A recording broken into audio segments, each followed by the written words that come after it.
Hey everybody, welcome back.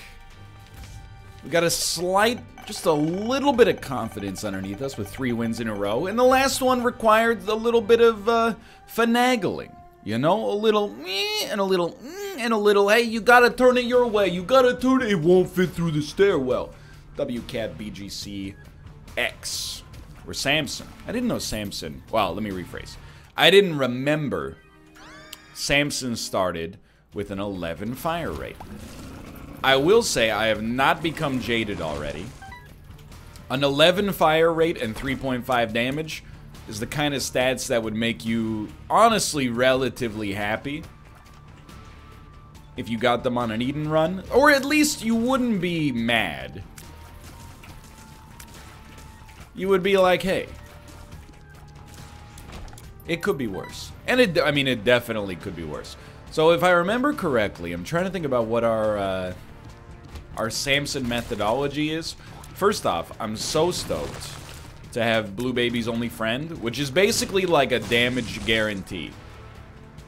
It's like being a sales employee who gets paid via a commission, but still has a minimum salary. You know, no matter how bad the run gets, we'll always have, or how good the run fails to get, maybe is a better way to describe it. There is no doubt that we will at least achieve some kind of minimum damage potential as a result of Blue Baby's only friend, which is very advantageous. This is super good. Basically, I just wanted to have enough money to get a chance at an arcade on the next floor, and we're good to go. Who would have thought we could actually make the tower work so well for us? I mean, it required the judgment to be stacked, but hey, mission accomplished. Just, I got conversations and philosophies and discourse bursting out of me. But I need to focus on this floor. The one way we've consistently screwed up, I didn't even know I was breaking that poop there, is by accidentally, basically just losing all of our deal with the devil momentum too early. That's the most absolute important thing to focus on. Honestly, dude, Maggie's bow, absolutely. To have Maggie's bow, sorry, I get a little frog in my throat there. To have Maggie's bow on a Samson run, where we're still, like, obviously angling towards the existence of IV bag at some point, I'm giving you a little chef's kiss right now. That's not a secret room. Fair enough. Definitely wish I saved that bomb. You should listen to your friend Billy Zane. He's a cool guy. He just wants what's best for you. What's your favorite Ben Stiller movie? I'm not even putting any caveats on that. Like favorite Ben Stiller comedy, favorite Ben Stiller drama, blah, blah, blah. I gotta be honest, Ben Stiller might be the actor I like the most, whose movies I like the least. I know that sounds, I mean, it is a backhanded compliment, like basically by default. Well, it's pretty simple. If we're gonna take 9 lives, we should take everything else. And I think we're gonna take 9 lives.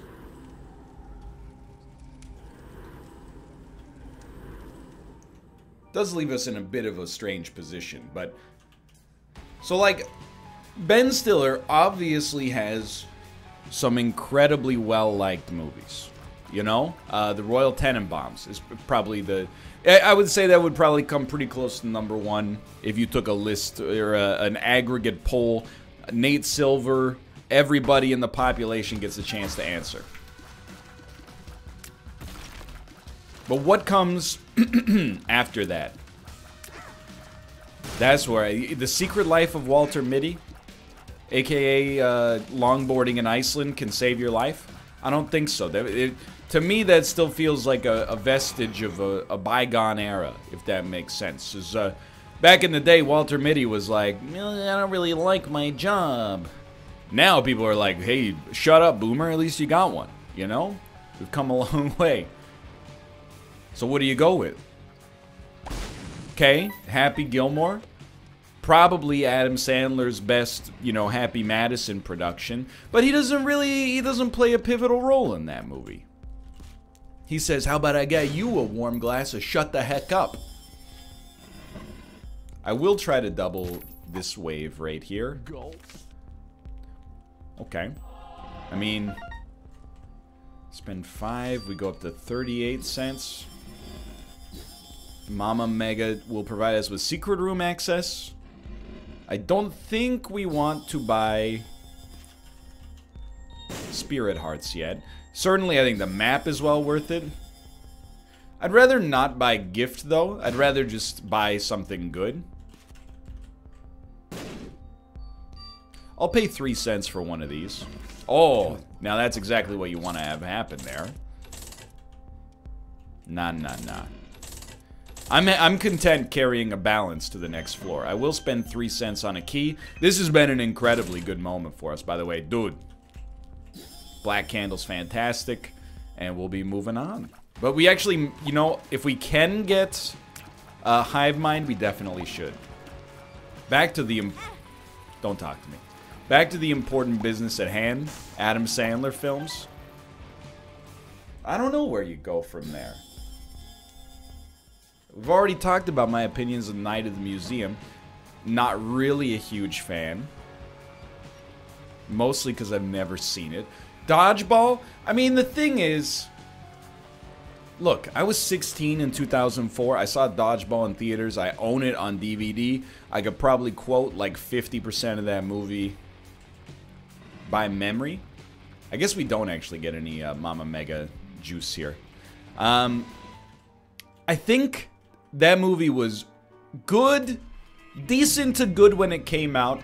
And because my generation is like, you know, in a position of making all the content on the blogosphere right now, I think that it's perhaps become overrated as a result of that, or believed to be better in hindsight. But like, I don't think it's a bad movie. If you were like, if I went over to your house and you're like, hey, do you want to watch Dodgeball?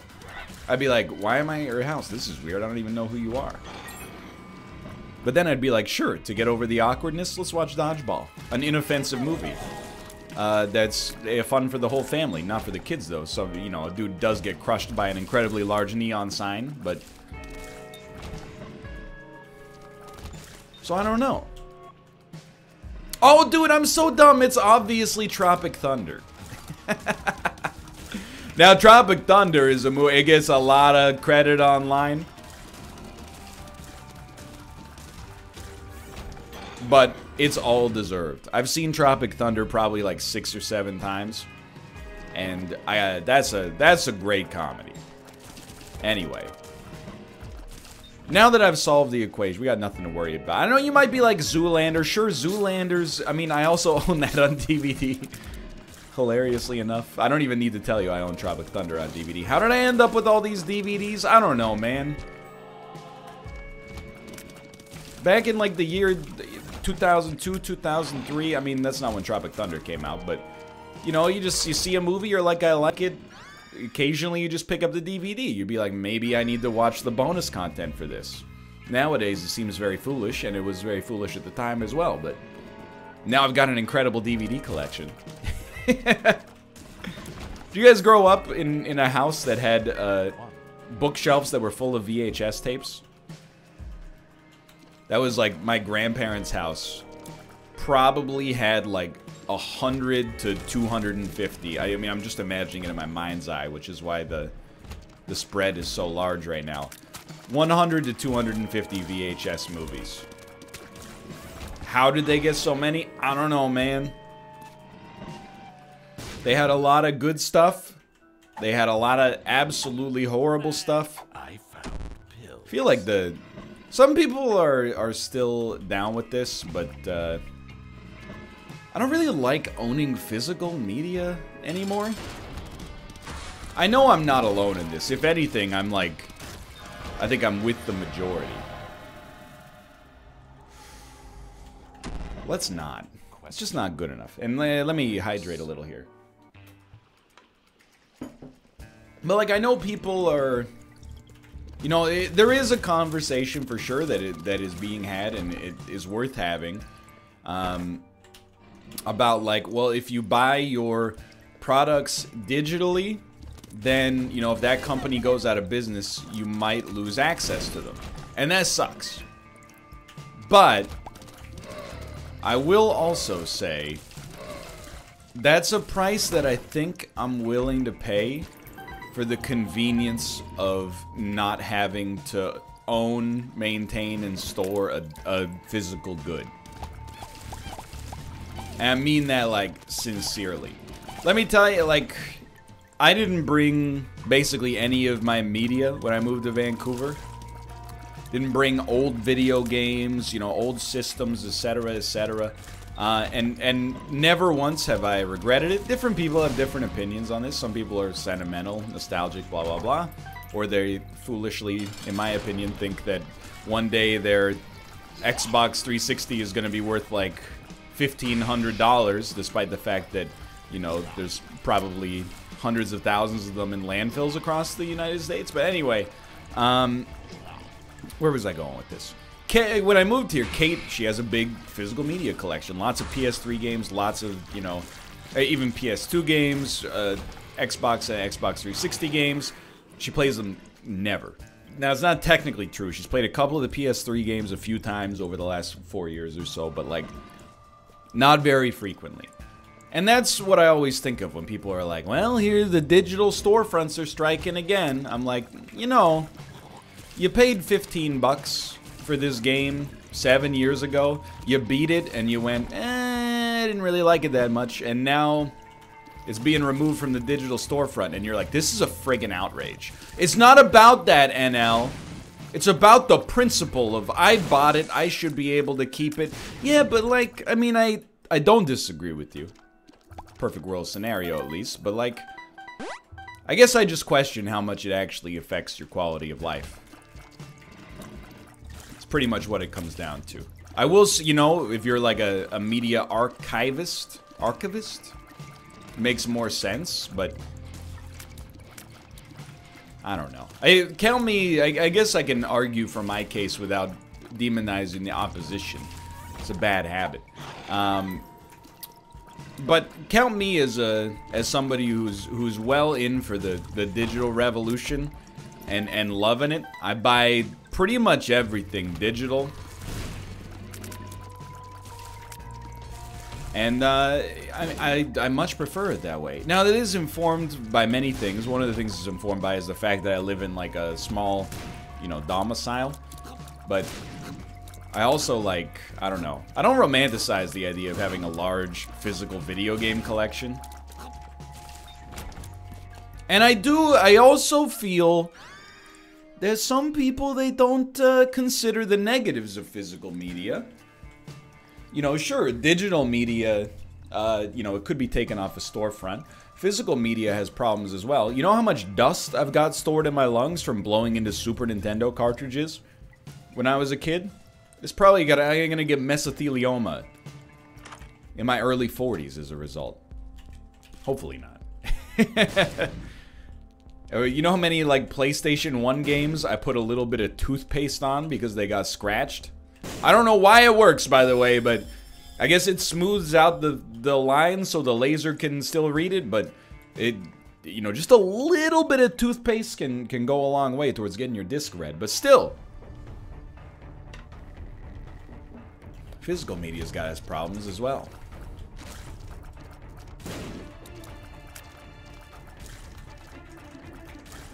Now, I will say, I'm not trying to become an enemy of the gamers, but I will say, and I'm in danger of doing that via this line of discourse, but I will say, it does not make coherent sense to me that if you buy a game in a store with a box and a truck had to ship it, and, you know, your GameStop is paying its employees and they gotta pay rent as well, it does not make coherent sense to me that that should cost the same as downloading it from, you know, Steam or PlayStation 4 Marketplace, where literally you're just, you know, exchanging bytes over the internet. But That's also a little, I don't want to say ignorant. It's kind of like willfully ignorant on my end. Which is to say that, like, you know, there are other reasons that things are priced at a specific level. And it's not exclusively the amount of cost that goes into the, you know, the physical composition of the product, if that makes sense. Moreover, and this is where I run the risk of making the turn, I'm actually, like, I'm pretty happy with the cost of games. I know to be happy with anything in the gaming industry in 2019 is sacrilege. But I'm, like, I always tell this story. I was paying, like, 80 Canadian dollars for Super Nintendo games back in the early to mid 1990s. You know, like, with inflation, how much $80 Canadian is now? I mean, $80 Canadian, it's the equivalent of like 60 US, more or less. It varies, but, you know, like, if you don't want to split hairs, you could think of them pretty close.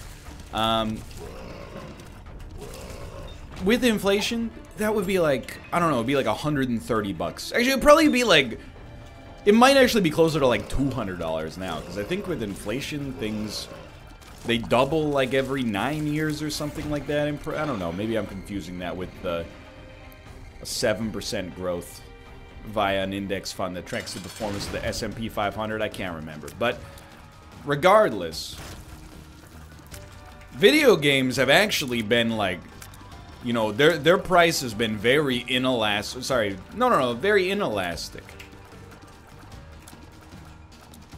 So I'm, you know, sorry, it's a little hydration bubble stuck in the throat. When I pay 80 bucks Canadian for a game these days, I don't go, geez, games are getting expensive. I'm like, dude, thank freaking God that games, you know, cost the same now as they, as they did in the 1990s. Because I gotta tell you, lunch doesn't cost the same now as it did in 1995. Let me hit you with a story. And this is not even the year 1995. In the year 2009, maybe 2010, I can't remember. My dad and I went out for cheap steak night at a pool hall. Steak and a beer, $4. Now this, it was cheap at the time. We were both going, or wait, no, sorry, I got it wrong.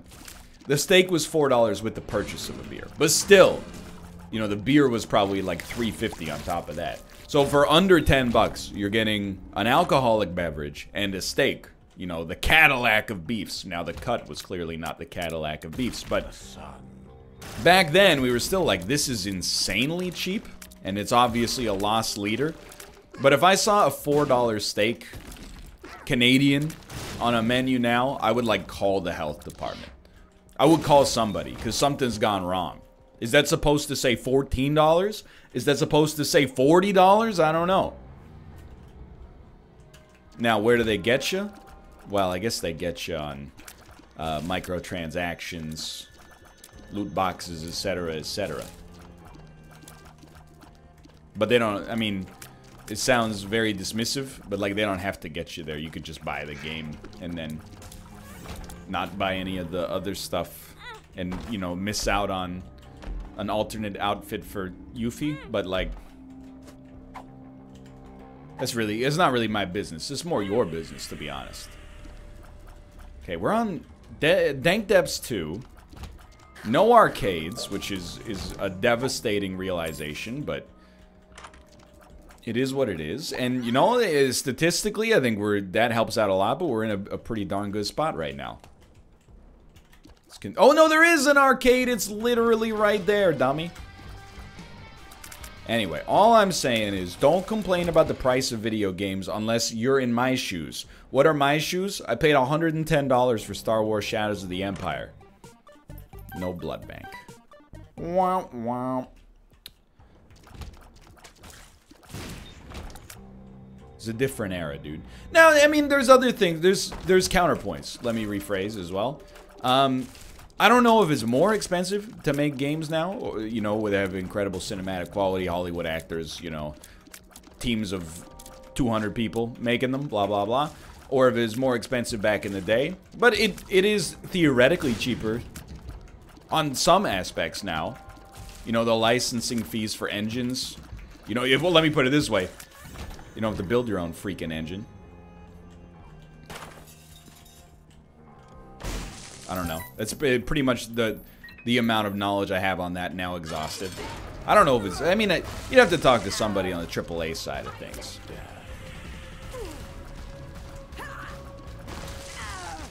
Even still, though, it does make you bristle sometimes.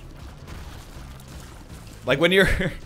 Even though I logically understand that 80 Canadian dollars is roughly $60 US, I still feel like in Canada we get shafted because games are $80. I go like, geez Louise, this will be 20 bucks cheaper in the US. No, it wouldn't, but it feels like it would. Dude, I'm just like, where's my HP? That's all I ask of you. It's not a major problem. I mean, this run is insanely fast. I thought you might be able to make it there. Well, don't... let me rephrase, because I'm in danger of getting negative. I've been in this 9 lives, low HP situation a few times recently, and it's oftentimes led to disaster. But we don't have to worry about that just yet, because when we do get hit, we do have a damage upgrade. So on difficult rooms in the chest, over time, it does give us an advantage to getting hit, even if we lose a life in the process. For the rest of the floor, we get a damage bonus. Obviously, we'd prefer to keep our existing 2 HP life alive as long as possible. But moreover, the best case scenario for us, I think, would be to leverage our existing HP for, come on, a deal with the devil. Just another classic borderline undodgeable enemy. But that's okay. We still got a 12% chance. No fear. No fear, like a shirt you'd wear in the 4th grade. Something ironic about the fact that when I wore No Fear branded clothing, I was scared to death every night that the aliens from Independence Day were gonna actually invade planet Earth. I had a real alien invasion fear. I think it's because I grew up in like a 5-year period where alien movies were really popular. Starship Troopers, Independence Day. I mean, there's more, but those 2 alone were... I mean, Starship Troopers wasn't that big, but, you know, it was known. It's kind of become a cult classic, I guess, but... I will say that the satire was a little lost on me as a youngster. Now that I'm older, I can appreciate it a little bit more. Hey, I'm just trying to think about the way we... Oh, get it and run. He's done it slightly. That's a huge get. Why would you use this at the start of the room? That's all I have to ask myself there. Anyway.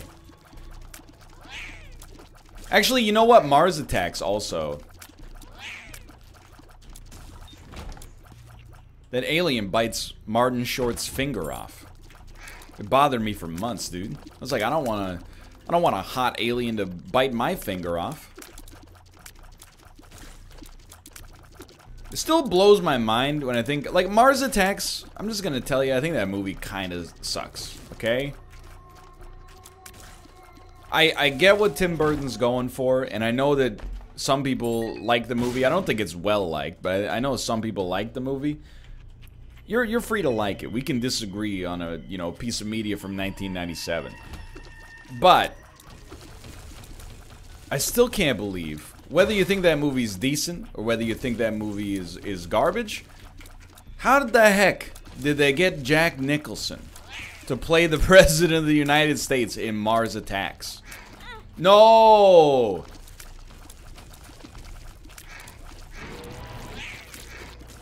Like, he has not exclusively done great movies in his career, but as he's gotten older, he's been, like, much more selective. Now, the exception to the rule is, like, I guess, like, the bucket list, but, you know.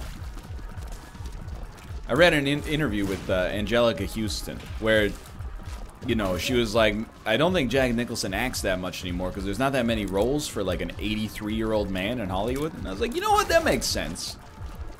No wonder, like, no offense meant to Robert De Niro, but maybe it's a, you know, stones and glass houses situation. Shouldn't be getting too up Robert De Niro's butt for some of the movies he participates in.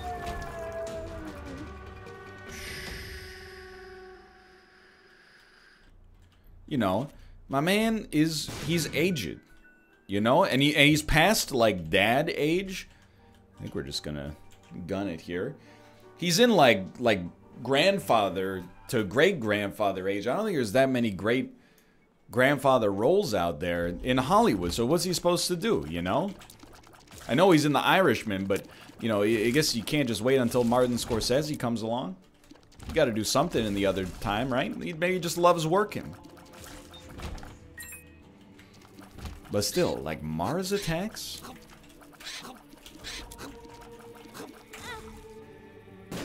Alright, the real run begins.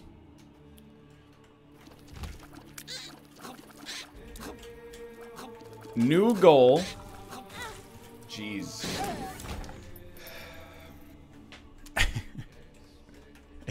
I hate it so much. New goal is not to lose too many lives here, so that we have some left for the chest.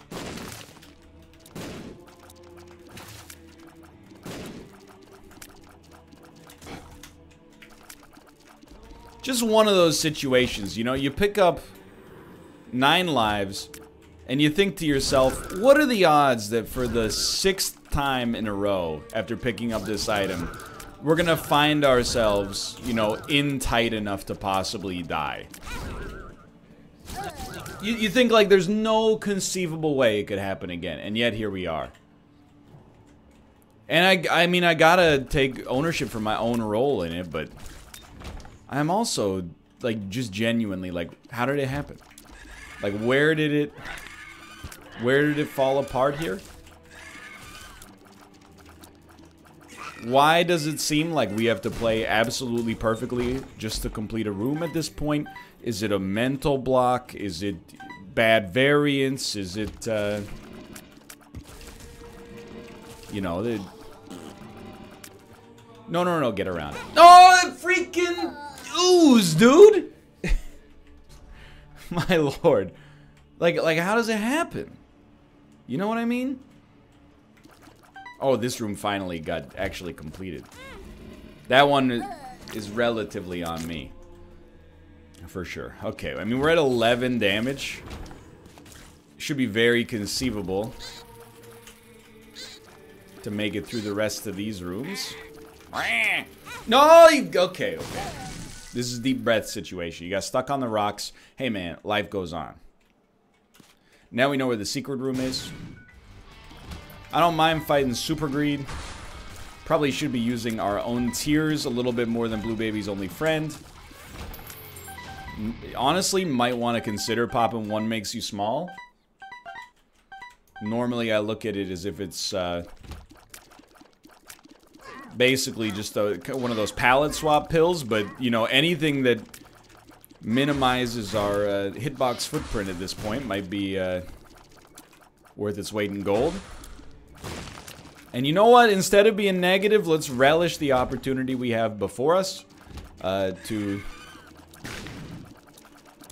maximize our ability to learn from this challenge. You know what I mean?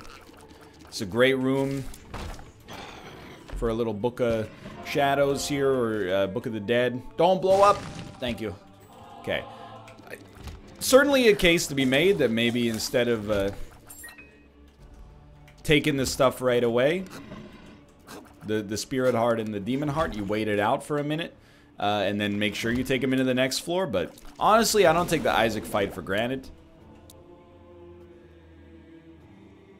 I'm waiting. There we go. I don't take the Isaac fight for granted. Not anymore, at least.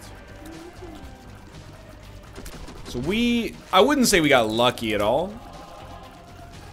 I think, you know, getting a couple of Spirit Hearts at an opportune moment on the Cathedral is not a rarity. Sure, it's not guaranteed to happen, but it's also not guaranteed that you're gonna run into 9 rooms with the 4 corners permutation of the bomb flies that take 20 hits each to kill. So I think we're honestly in relatively, you know, sort of average territory right now. I think with 3 lives, there is a real, actual chance, with the HP we have right now, that we can make it happen. The big ticket here for us is obviously great items on the chest that kind of saved us last time, and it could save us again, but like, make this life last as long as possible. Ideally, make it last forever, but, you know, can't really bank on that. We can afford the range down. Piggy bank doesn't do much. Pop a fly. I was just gonna say, it got us close to Beelzebub or on Beelzebub, so now we can fly. And I found pills. Okay, thus begins the long haul now. Tractor beam means that our range downgrade from number 1 didn't matter at all, because I mean, it doesn't exist. You can tell though, we're still struggling just a little bit. It's the fact that we're killing like the bomb flies so slowly. BFF, thank you, or BBF I should say. Yikes. It's okay. This would be an amazing opportunity, thank you, to pick up some half-decent stuff. I think that radioactive, whatever this is, biohazard, it fits the bill of being half-decent, so no offense meant to it, of course. I'm, you know, very much in a beggars can't be choosers sort of situation here. Telepills is very high risk right now. And I think low reward. You know, I do relish the opportunity now and then to hit you with some Isaac conversation, some Isaac strategy. I'd be lying if I said I wasn't enjoying being in a little tight on this one. Now, what would make me enjoy it even more is if you just drop, like, you know, Proptosis for me immediately. You know, in my heart of hearts, I believed that was going to happen. So, blank card is awesome, but is awesome with a catch.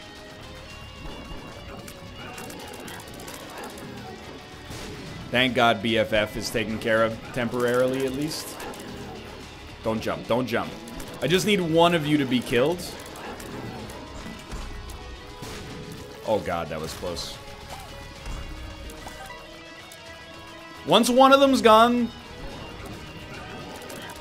it's not automatic, but it's pretty close. Okay, thank you, thank you, thank you.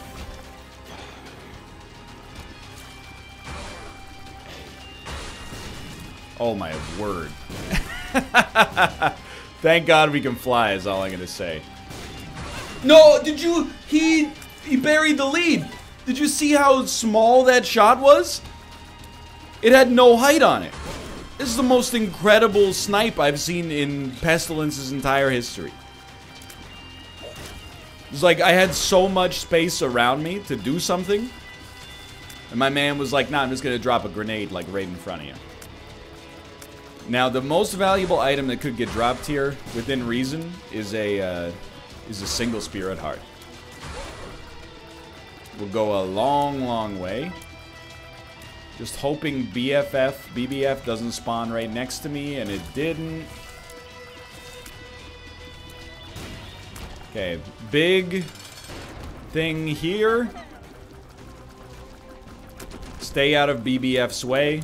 Probably shouldn't have picked up BBF to begin with.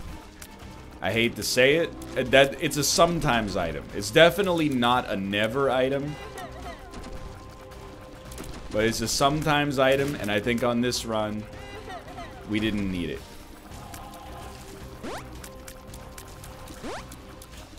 We didn't need its damage. And the risk it poses to us is not proportional. Oh, I saw it coming too. Okay, well we got one spare life left. Figured it was worth giving this room a chance.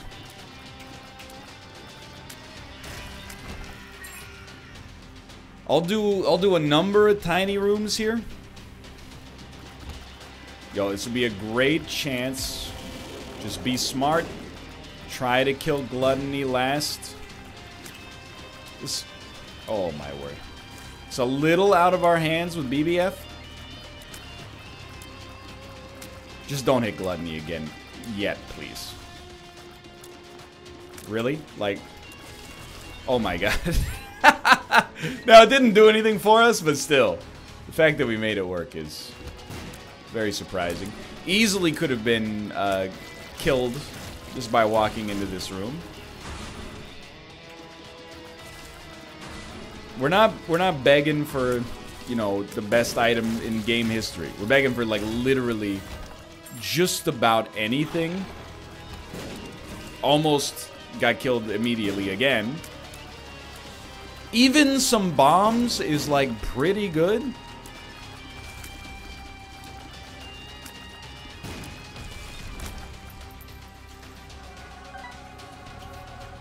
I think we'll do the tiny room. This is how you know, like, I'm committed to this friggin' streak, dude. I know it's only at 2 or 3, but I don't want it to go. Not this easily. I knew it. We did get him. Thank God, we got a single penny. I mean, we have to. We have to go for the win now.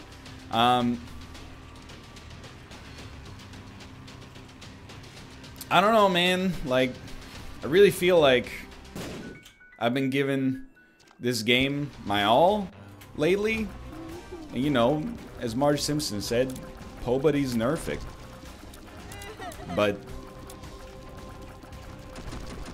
I feel like I kind of gotten the short end of the stick a lot lately. But let's not talk about this run as if it's over. It's not over.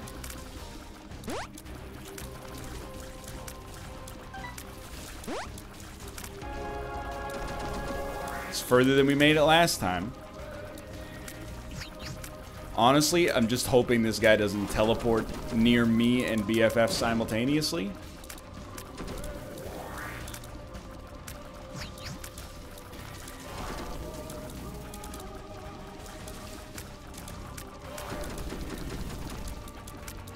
Oh my god. Okay. Daddy needed a win. Thanks for watching. Hope you guys enjoyed the episode. If you did, click the like button. Helps out a great deal. Of course, subscribe if you want to see more in the future. For now, thanks for watching, and I will see you next time. See ya!